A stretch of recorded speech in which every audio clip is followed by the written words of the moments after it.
Welcome to Miller's Mods, ladies and gentlemen. So this video is a little bit different. This is another episode of Blaster Chat. Today we're going to be talking about CQB.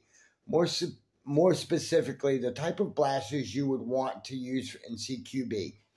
And some basic CQB tactics. So let's begin, shall we?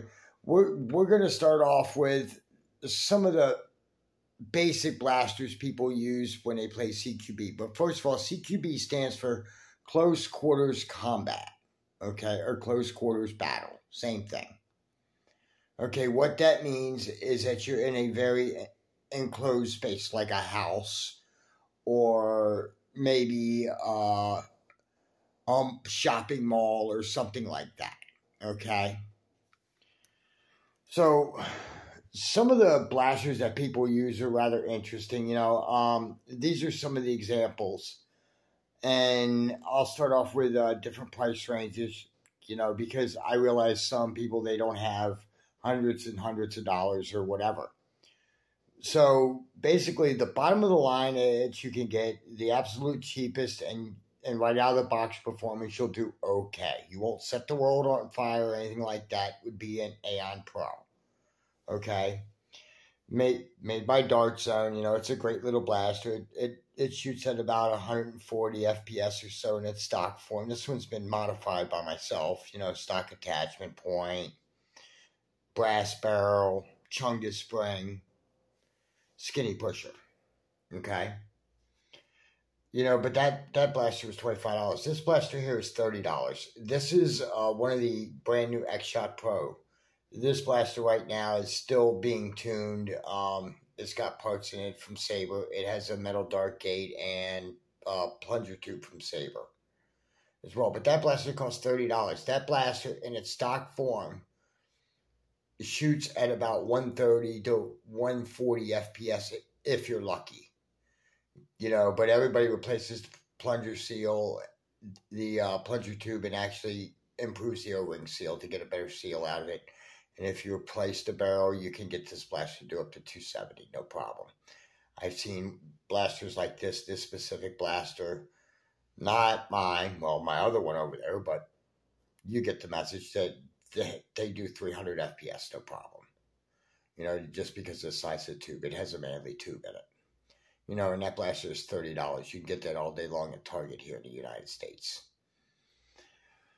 Now, if you have a little bit more money, and this blaster, I had mixed feelings about it, and everybody knows it by now, is the Unicorn. This blaster you can get between $80 and $100, just depending on where you buy it. You could get it at like M416 for like $80. And they have free shipping to the United States. You can pay $100 and get it out of darts or frontline foam as well. But this blaster shoots at 140 out of the box.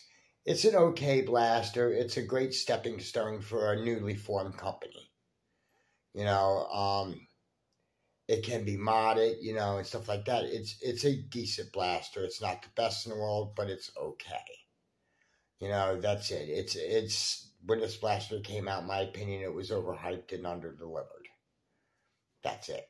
That's the best way I can describe it. But for $80, 140 FPS, nice compact form like that, yeah, I could see that.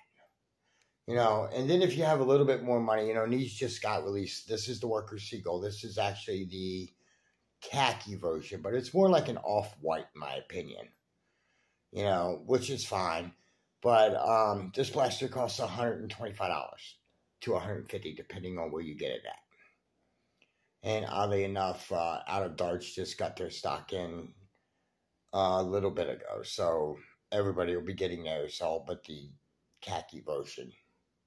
So I'm sorry, guys. Y'all are going to have to wait a little bit longer on your khaki version. Sorry. But like I said, though, this blaster out of the box performance does about 200. It'll do more than that with the right setup, with the right springs and stuff like that. I do have a mod guide on this blaster as well, because I tuned mine and I've gotten some really nice numbers out of it. Just saying. And then if you have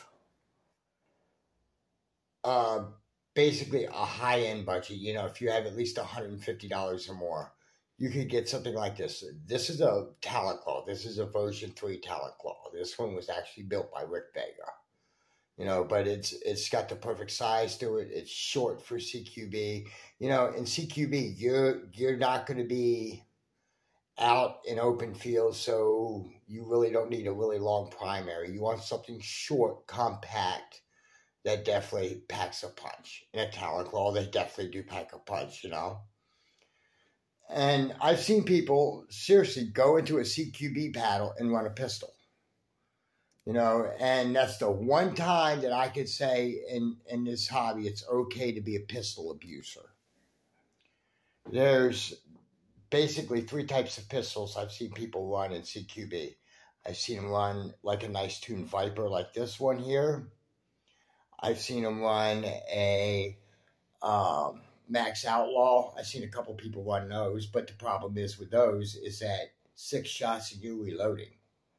With a Viper, you've got 10 shots in the magazine and you're good. You know, but the difference is that the Viper is $80.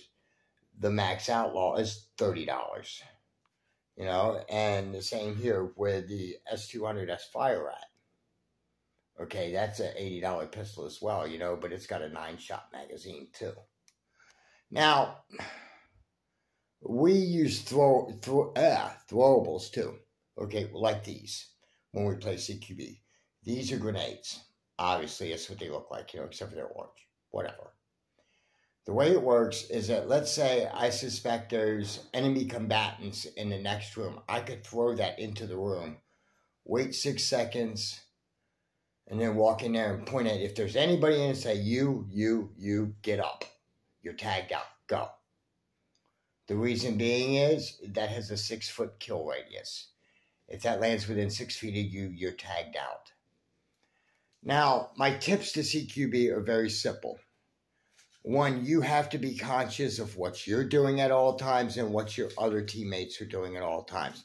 That's the one time it pays to work together as a team. You want to sweep every corner of every building, every crack, every crevice.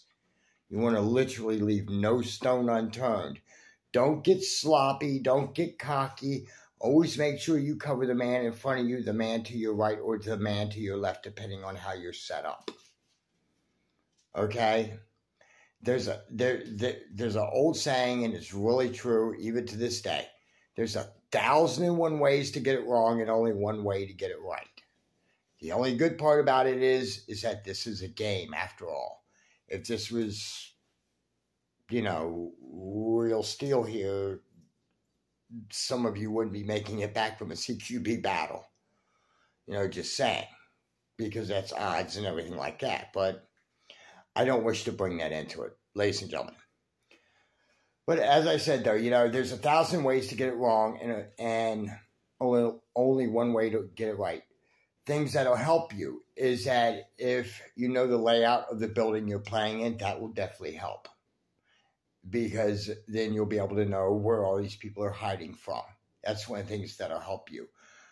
If your club plays and you're allowed to use these, like I said, ours are 6-foot kill radius. Okay? You know, that's another thing that will help you. You have to work together. If you don't work together, you will fail. That's the whole thing. People have to understand. That's how you become, you know, skilled at what you do, is by lots and lots of practice. I've seen guys run CQB battles for 6 hours just to get it right. You know, before one team finally defeated the other. And keep in mind, it's a lot harder to win in a CQB battle. Because if you're the force that is entering the building, those guys are already set up and they're waiting for you, and they're going to take the first chance they get to tag you out. So be careful when you go in. Always be conscious of your surrounding. Be conscious of your teammate. They're going to be conscious of you. If your teammate makes a mistake, it could cost you the match. It could cost you the game. It could cost you personally to get tagged out. But in any event, ladies and gentlemen, thank you for watching my tutorial on CQB, the blasters used, and some basic techniques. Until next time, this is Mahler's Mods signing off.